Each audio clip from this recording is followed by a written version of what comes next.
मैं मुफ्ती कासिम बकरी साहब से कहता हूँ, बकरी साहब अब आप सिंध असेंबली में अकेले नहीं होंगे। जिस तरह इस जुर्मट में खड़े हैं, इंशाअल्लाह इस दफा इलेक्शन में आप अपने इस तरह दोस्तों के साथ सिंध असेंबली हम किसी सरदार और वडेरे को नहीं मानते, हम उसको मानते हैं जिसका सर नबी अक़दस की बारगाह में झुका हुआ है, जो मजलूम का साथी है, जो गरीब का साथी है, जो किसान का साथी है, जो हारी का साथी है, हम उसको मानते हैं। और जो कहे काफिर हो तो फिर हम उसको कहते हैं कि मर जाएंगे, जालिम की हिमायत न करेंगे।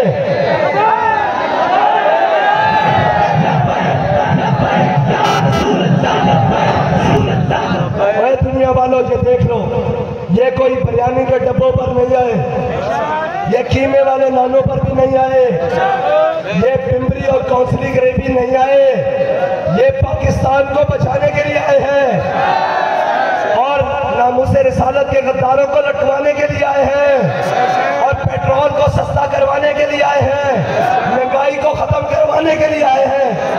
और ये तुम्हारे अब्बा जान को भी खत्म करनी पड़ेगी इंशाअल्लाह।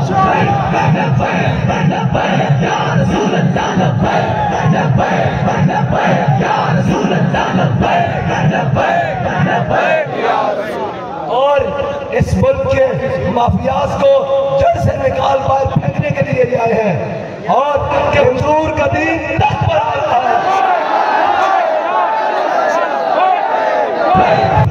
मैं मुफ्ती कासिम बकरी साहब से कहता हूँ, बकरी साहब अब आप सिंध असेंबली में अकेले नहीं होंगे।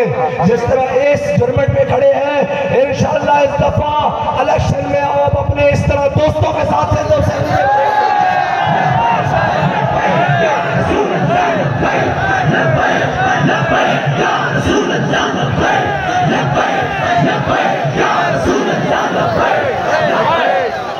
अभी तो एक नर बोलता है, एक नर बोलता है और तमाम कांपे टांग जाती है,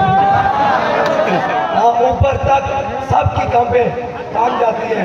तो जिस दिन यहाँ से सारे शेर उसके अंदर खड़े हुए, उस दिन इनकी मजाल है कि ये पाकिस्तान को किसी दूसरी तरफ लेकर जाएं। उस दिन माफियाज की मजाल है। हम न जेबें भरने के लिए आए हैं, ना कपड़े नए पहनने के लिए आए हैं, ना जनाब महल और बिल्डिंग्स बनाने के लिए और ना प्लाटों पर कब्जे करने के लिए आए हैं। हम मोहम्मद अरबी के दीन के लिए आए हैं।